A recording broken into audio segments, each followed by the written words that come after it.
Sejam todos muito bem-vindos ao canal Estado Imaginário. Bom, pessoal, se a moda pegar, eu vou tentar fazer mais 2 vídeos para essa semana como indicação aí para a semana. Até porque um faz ligação ao outro, né? Porque eu vou viajar no tempo de novo. O internauta viaja no tempo, mas eu vou viajar no tempo. Já tô dando dica aqui de qual será o outro vídeo, né? Vamos lá, gente. Vai de um musical norte-americano para um ficção científica drama argentino. Então, primeiro hoje a indicação vai para o Cantando na Chuva. Ou eu voltando lá para os idos dos anos 1956. Isso, pessoal. O talentosíssimo, brilhante, saudoso Gene Kelly presenteou a gente com esse primor, porque ele dirige junto também, ele é diretor de elenco, diretor de coreografia, ele é tudo nesse filme. Tem um diretor também em conjunto com ele, mas eu vou querer falar um pouquinho sobre Cantando na Chuva, logo após aí a vinheta, né, para não ficar enrolando muito. Então, sem mais delongas, Cantando na Chuva no canal Estado Imaginário. Roda a vinheta.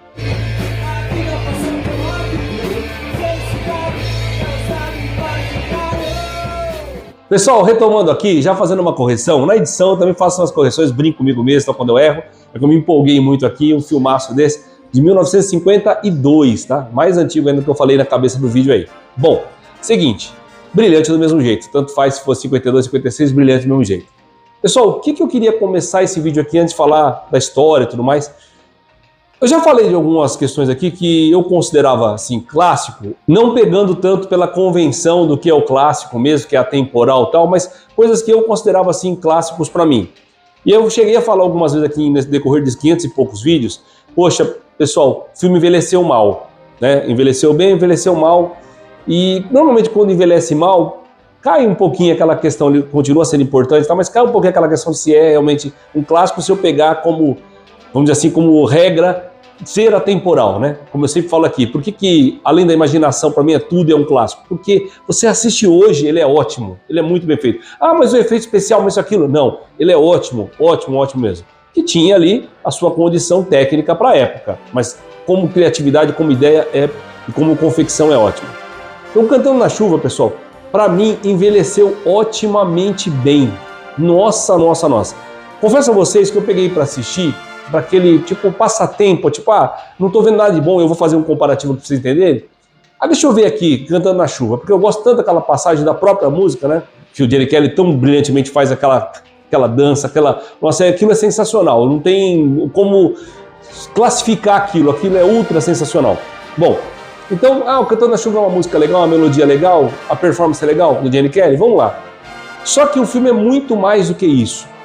O filme tem ali um tempo, ele não é curtinho, mas ele é um filme que eu acho que ele tem um tempo ideal. É 1 hora e 43 minutos para você não ver passar. Porém, como ressalva aqui, exatamente numa partezinha em que o Gene Kelly quer fazer uma performance ali para dizer algo novo em cima daquilo que eu vou contar para vocês, nessa hora, a minha lembrança era de que era uma coisa um pouquinho mais chata, um pouco mais morosa. Nessa hora. Por quê? Então eu vou falar um detalhe interessante aqui, se vocês forem assistir aqui essa minha dica. Tá no Amazon Prime, tá, pessoal? É uma performance que deve dar uns 5 minutos, parece mais, porque é um pouco cansativa, tá, pessoal? Um pouco chata. É uma performance que ele faz ali, uma novidade em relação à produção que ele está construindo ali.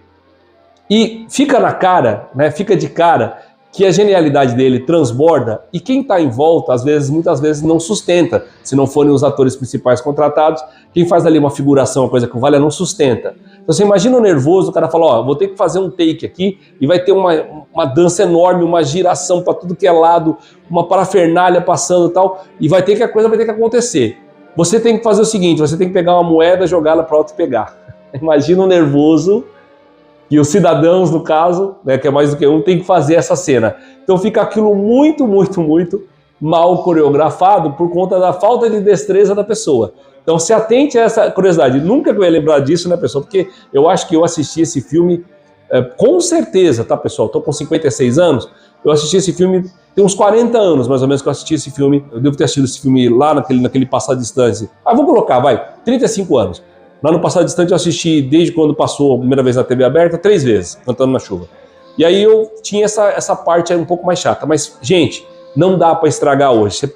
Você tem que, tá bom, vai, Gene Kelly, faz essa música sua tal, que não é a música mais legal e tudo mais, mas de música é um musical assim, esplendoroso, mas as performances dançando e cantando é que é demais. Bom, vamos lá. O que diz a história então? O Gene Kelly, ele interpreta o Don Lockwood. E aí, logo de cara, porque, gente, é outra época, né? Então tem aquela estreia do cinema, que o pessoal chega no tapete vermelho, com o carrão, né? Aquela coisa toda. Aí tem uma pessoa lá que é do rádio, né? Com aquele microfonão bem característico antigo e tal, falando, anunciando, e as pessoas em volta, aí a tietagem, aquela gritaria, tudo mais e tal. Hoje eu vejo isso com até um saudosismo, pessoal, mas vamos lá. Aquela inocência, aquela coisa toda e filmado nessa forma, né? Dessa forma. Mas de uma coisa que surpreende, que eu falo, caramba, parece que foi feito agora. Eu vou fazer um comparativo logo de cara. Gente, nossa, a gente evoluiu, né, em algumas coisas, né? Não sei se esse pessoal que pisou na Terra, o Gene Kelly da vida, era alienígena, ou a Debbie Reynolds eram alienígenas que pisaram aqui, porque a gente evoluiu, né? Evoluiu demais. Nossa, por que eu tô falando isso? Fui ver Thunderbolts no cinema.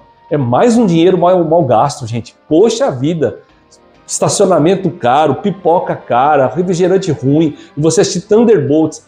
Puta saco. Olha, realmente... Eu assisti Cantando na Chuva um dia depois de ter visto o Thunderbolts no cinema, para limpar um pouco a mente, sabe? De ver aquela porcaria. Nossa, que coisa... Olha... Ah, mas comparado com o outro que foi... Pô, vou comparar agora com o que foi ruim. Nossa... Estão fazendo só essa coisa, parece que a gente evoluiu. Eu queria falar isso nesse vídeo, gente. Você vê Thunderbolt, gente, uma coisa, são gêneros diferentes, mas eu tô falando assim, a questão da produção em si. Você vê Cantando na Chuva, de 52, realmente Thunderbolts a gente evoluiu. Não é possível, não é possível. Enfim, em tudo, tá, pessoal? Em tudo. Voltando. Então, ele vai ali e você é apresentado a esse personagem, que junto com uma outra atriz, essa dupla de dois aí, a Jean Hagen, que faz a Lina Lamont, eles fazem uma dupla dinâmica ali no cinema mudo. Tinha esquecido esse detalhe muito importante. Eles são estrelas e uma dupla super badalada do cinema mudo, né? Cinema preto e branco, cinema mudo.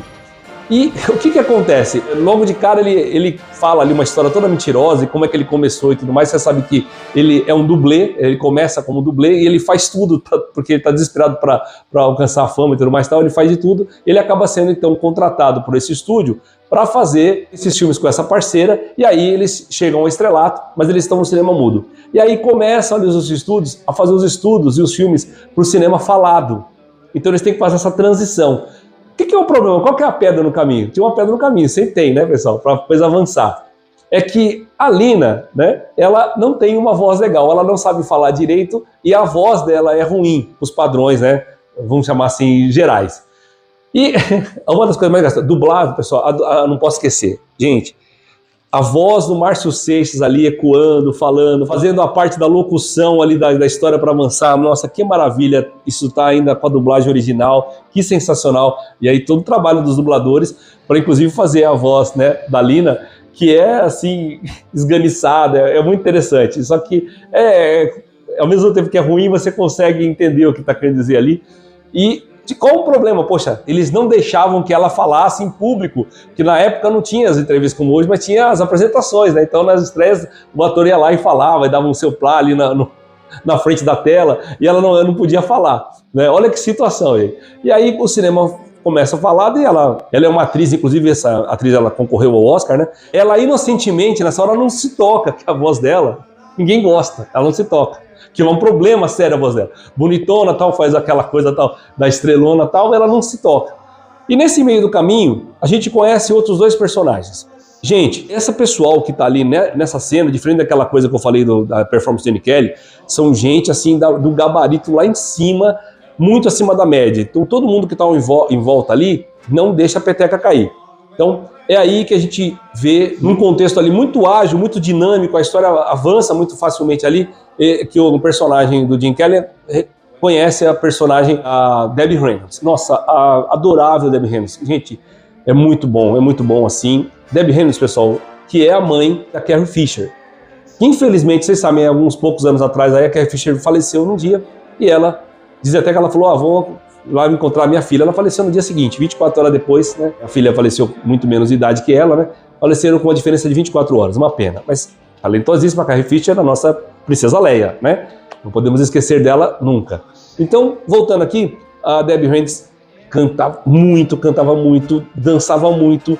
São cenas memoráveis. Gente, eu não sou um grande curtidor de musical. Para falar a verdade, tem alguns musicais que eu gosto, porque a maioria eu não gosto, mas esse aí é acima da média mesmo. Então as performances dos dois e do trio, quando é o caso, que eu já vou citar aqui, então a Debbie Reynolds, ela faz a personagem Cat Selden, E a Selden, né, a Cat Selden, vai fazer então, um dado momento ali, uma bela de uma sacada, uma questão de dublagem em relação à voz, lembra? Tava fazendo a transição mudo falado, no falado não pode ser a voz da atriz principal, e aí tá todo complicador da história. Como, né, que essa moça que não tem a voz legal vai fazer um filme falado, o pessoal, o público vai aceitar isso? Vai cair, né, vai desmoronar o castelo, a fantasia, a ilusão, nossa, essa moça deve ter uma voz adorável, deve cantar bem pra caramba, e não é isso. Como é que eles vão trazer isso aí? É genial como eles traduzem isso. E junto a essa questão, pessoal, então para fazer aí esse quarteto fantástico aí, junto a essa atuação, tem um outro cara também que concorreu ao Oscar de ator coadjuvante, mas assim, tem coisas que ele faz ali que parece não ser... Sabe o Dick Van Dyke, que eu gosto tanto, que eu falo assim pra vocês? É coisa que os dois fazem que não parece ser de um humano. Não é normal aquilo, tá? Então o ator Donald O'Connor, ele faz o personagem Cosmo Brown. Cosmo Brown é um parceiro de longa data que chegou no início da carreira do Don Lockwood ali, do Gene Kelly. Eles chegaram juntos ali na Hollywood, né, na Califórnia, Hollywood, e eles começam, são como se fossem irmãos, e ele apoia, porque ele, na verdade, é o cara que está ali junto das produções desse estúdio, cuidando exatamente da música, do elenco, faz tudo ali, né? Ele é um músico, fica muito claro que ele é um músico muito bom, que é um cantor ótimo, que é um dançarino ótimo, então ele fica ali como responsável, né? Tem o diretor do filme e o responsável de todo o restante é ele. Então ele tem uma função ali dentro do estúdio, função profissional dentro do estúdio, vamos chamar assim.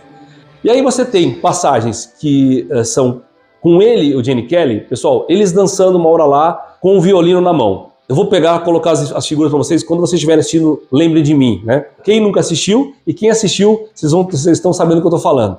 A hora que eles estão fazendo uma performance com o violino, é uma coisa assim impressionante. Na hora que o O'Connor tá fazendo aquela música Sempre Rir lá que a gente ouvia do Bozo, lembra? Tem essas músicas que você fala assim, nossa, vem daí, essas músicas legais que eu conheço aí em outras versões, umas coisas, vem daí desse filme? Sim, vem daí. E aí o O'Connor fazendo uma performance lá com essa música de rir, sempre rir, que você tem que estar com sempre a moral elevada, tem que estar animado com as coisas, diferente dos percalços da vida, é uma coisa fora do comum, não faz sentido o que ele faz, né? E depois a performance, ele é uma performance de uma canção lá que é o Bom Dia, né?